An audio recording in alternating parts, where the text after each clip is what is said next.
اس کے بعد ہم عہدہ برا ہیں میرے بھائی، اس لیے کہ آپ کا اسلام سے کوئی تعلق نہیں ہے، آپ تو بابوں کے دین کو لے کے جا رہے ہیں۔ اسلام کی تو تعلیمات یہ ہیں کہ دنیا میں آپ نے ظلم کے خلاف آواز اٹھانی ہے، خواہ کسی نان مسلم کے اوپر بھی ظلم ہوتا ہو۔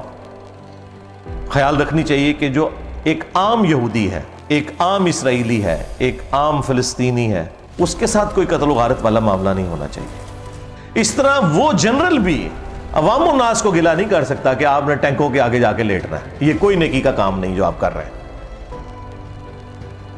ہم نے کیوں لیٹنا ہے جا کے؟ بھائی ہم نے نہیں لیٹنا، ہم نے پیسے دیے، اپنے بچے دیے، ہم بھی جہاد میں شریک ہیں۔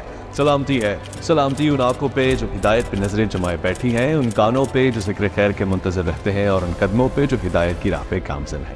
السلام علیکم ورحمۃ اللہ وبرکاتہ۔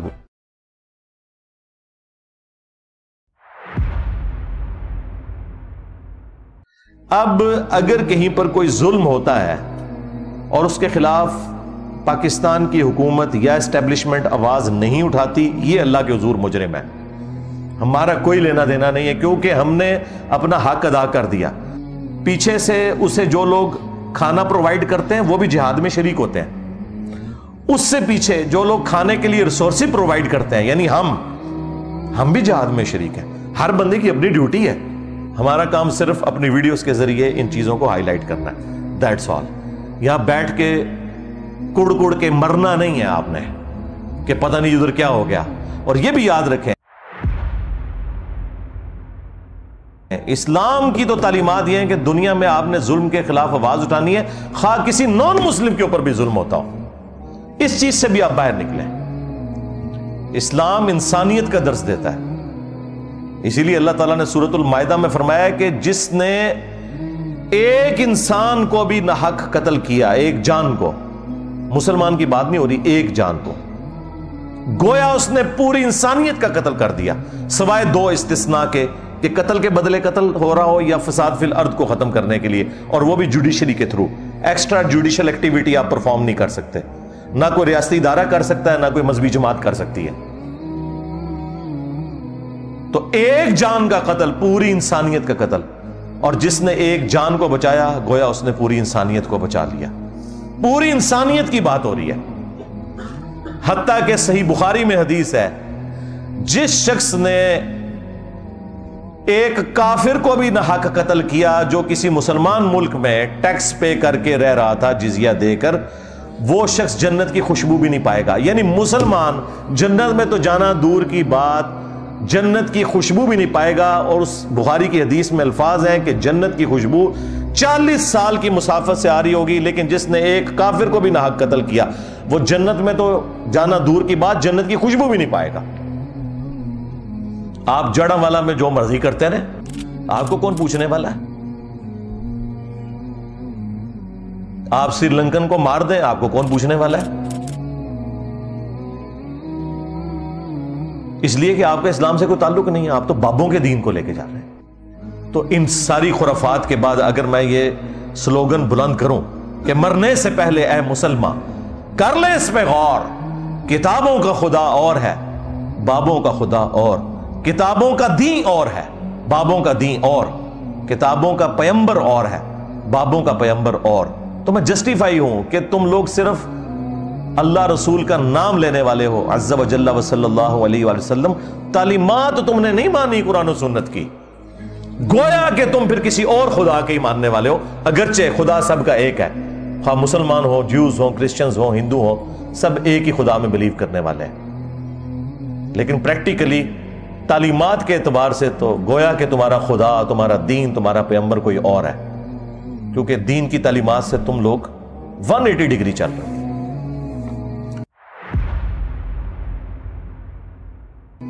تو یہ جو ایکٹیویٹی پرفارم ہوئی ہے فلسطین کے حوالے سے، تو چونکہ اس میں اگر آپ ایک براڈر پکچر میں دیکھیں گے تو ظاہر ہے کہ ظالم تو اسرائیل ہے۔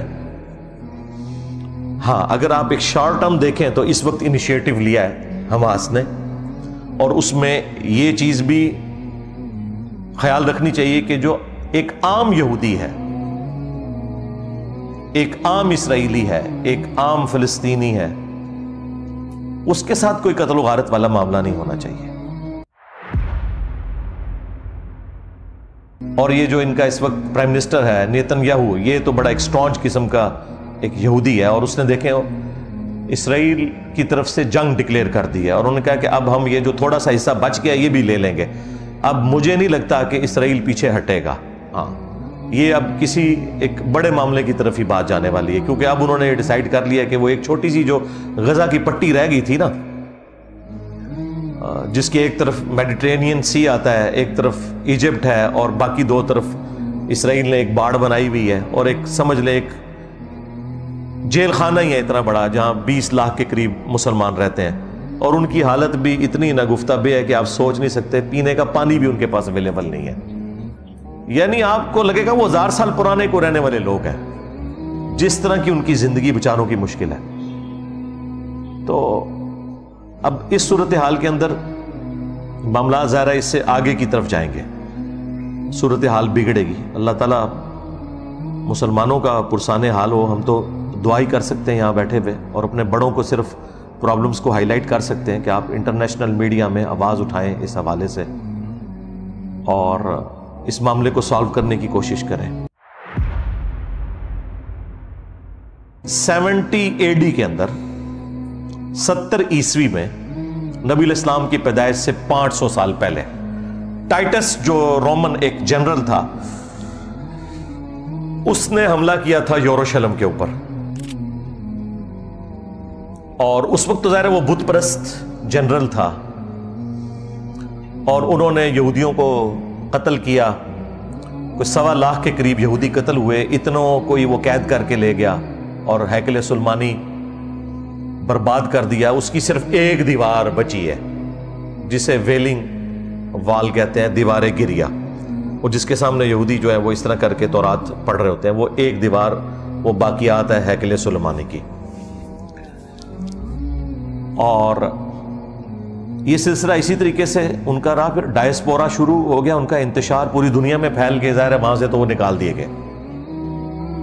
نبی صلی اللہ علیہ وآلہ وسلم کا دنیا میں آنا یہودیوں کے لیے بھی رحمت ثابت ہوا۔ آپ علیہ السلام کی مبارک دعوت کی برکت سے جب اسلام نے عروج پکڑا، اور سیدنا عمر کے دور میں یروشلم فتح ہوا ایک پیس ٹریٹی کے تھرو، اس وقت یروشلم پہ حکومت تھی کرسچنز کی۔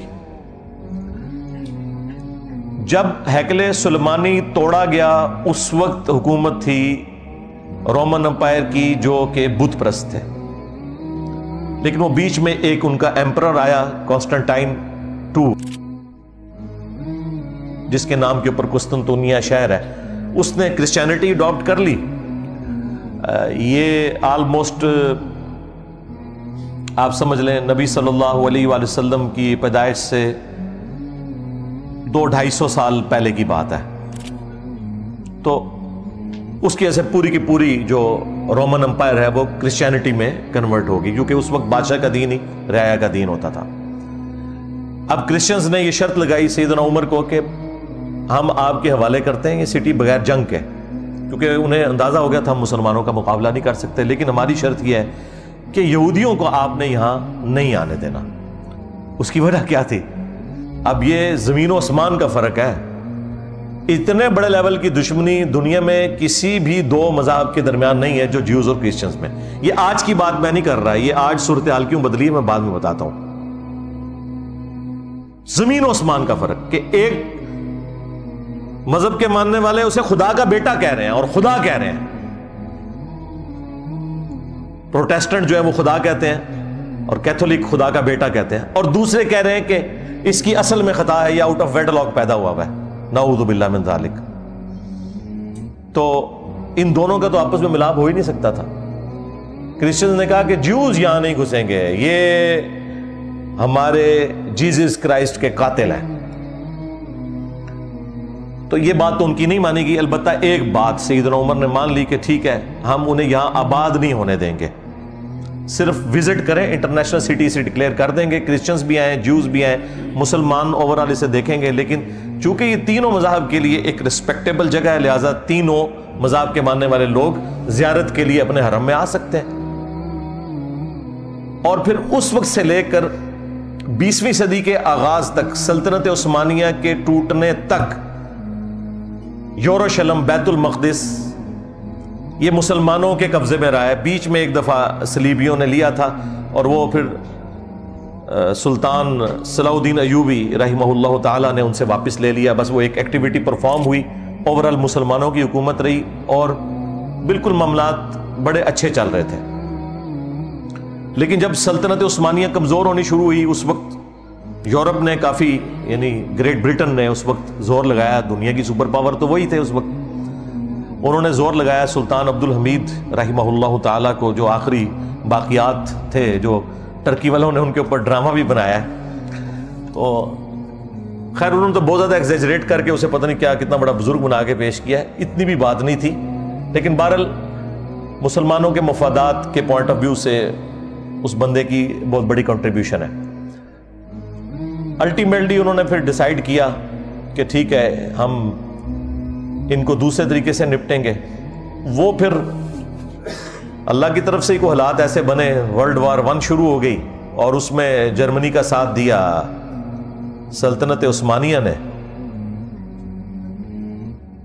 اور یہ پارٹی جو ہے وہ جنگ ہار گئی. فاتحین دوسری طرف تھے, گریٹ برٹن اور ان کے الائز سارے. تو انہوں نے جنگ کے دوران ہی فتح پانے کے لیے عربیوں کے ساتھ یہ وعدہ کیا کہ تمہیں ہم اجمیوں کی غلامی سے آزاد دیں گے اور یہ علیحدہ سے ایک حکومت تمہاری قائم کریں گے. دوسری طرف انہوں نے یہودیوں سے وعدہ کیا کہ تمہیں ہم بیت المقدس میں آنے کی اجازت دے دیں گے. خیر دونوں کے ساتھ ہی وعدہ خلافی کی. بہرحال یہودی سٹرونگ تھے جو کہ فائنینشلی انہوں نے پھر زور لگایا. تو 1917-18 کے اندر بالفورڈ ڈکلیریشن ہوگی. بالفورڈ ایک شخص تھا جو ان کی طرف سے نمائندہ بن کے گیا اور ایک ٹریٹی سائن ہو گیا جس میں یہودیوں کو اجازت مل گئی کہ وہ دنیا میں کہیں بھی ہے نا, وہ یروشلم آ کے آباد ہو سکتے ہیں. اس وقت تک آپ سمجھ لیں آلموسٹ 90% کے قریب مسلمان ہی وہاں رہتے تھے اور اتنے % علاقہ مسلمانوں کے پاس ہی تھا, وہ فلسطین کی وہ ریاست. بس پھر وہاں سے ایک سلسلہ شروع ہوا, کرتے کرتے جب پوری دنیا سے یہودی آ گئے. اس وقت آلموسٹ آپ سمجھ لیں 90 لاکھ 1 کروڑ کے قریب ہیں, 10 ملین کے قریب یہودی اسرائیل کے اندر. یہ پوری دنیا سے آئے ہیں کیونکہ ان کے لیے ایک مذہبی مقام تھا. یہاں پہ بھی اگر ویزا کھول جائے تو سارے مکہ مدینہ جانے کے لیے تیار نہیں ہو جائیں گے. تو یہی ان کے لیے وہ سارا معاملہ تھا. وہ آگے اور وہاں پہ انہوں نے ظاہر ہے جب وہ آئے تھے تو انہوں نے زمینیں خریدنی تھی, اور جب انہوں نے زمینیں خریدنی تھی تو جن کے پاس آلریڈی وہاں پہ پلاٹ تھے انہوں نے ہی بیچنے تھے ظاہر ہے. تو یہ ایک نیچرل پروسیس تھا, یہ کچھ سازش نہیں ہو گئی تھی. ظاہر ہے جب وہ یہ سب کچھ ڈکلیئر ہو گیا, جب ہم محکوم ہو گئے اور ان کا غلبہ ہو گیا ہمارے اوپر اس اعتبار سے کہ انہوں نے اپنی مرضی کے فیصلے منوائے, تو یہی کچھ ہی ہونا تھا. 1948 کے اندر پھر اسرائیل کی سرحدیں کتنی وسیع ہوئیں. پھر اصل جو جھٹکا مسلمانوں کو لگا وہ 1967 میں جو 6 دن کی جنگ ہوئی تھی عرب ورسز اسرائیل, جس میں اکیلے اسرائیل نے سارے عرب ملکوں کو شکست دی. اس کے بعد پھر اس نے اپنی دھاک بٹھا لی, ایسی بٹھائی کہ آج تھوڑا سا علاقہ فلسطینیوں کے پاس ہے.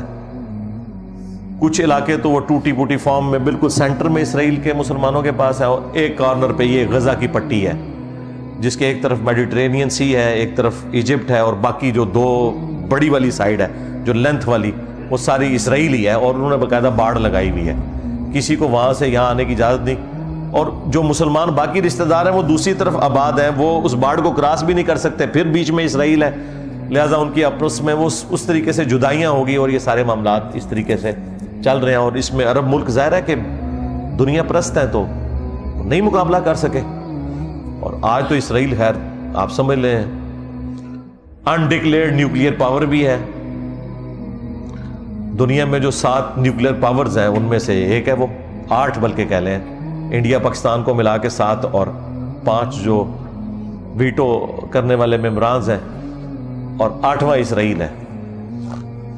F-16 بھی ان کے پاس موجود ہیں. وہ F-16 جو انڈیا کے پاس نہیں ہے لیکن اسرائیل کے پاس ہیں, اب وہ اس کے ذریعے انہوں نے بمباری کا سارا سلسلہ شروع کیا ہوا ہے. تو ہم تو صرف اپنے بڑوں کو جھنجھوڑ سکتے ہیں کہ جو اپنی ایفرٹ پٹ کر سکتے ہیں وہ کریں. اب وہ کیا کرنا ہے وہ ہم نے نہیں ان کو بتانا, ان کو ہم سے بہتر پتہ ہے کہ کیا انہوں نے کرنا ہے. ہم اپنے بھائیوں کے لیے دعائی کر سکتے ہیں کہ اللہ تعالیٰ ان کے لیے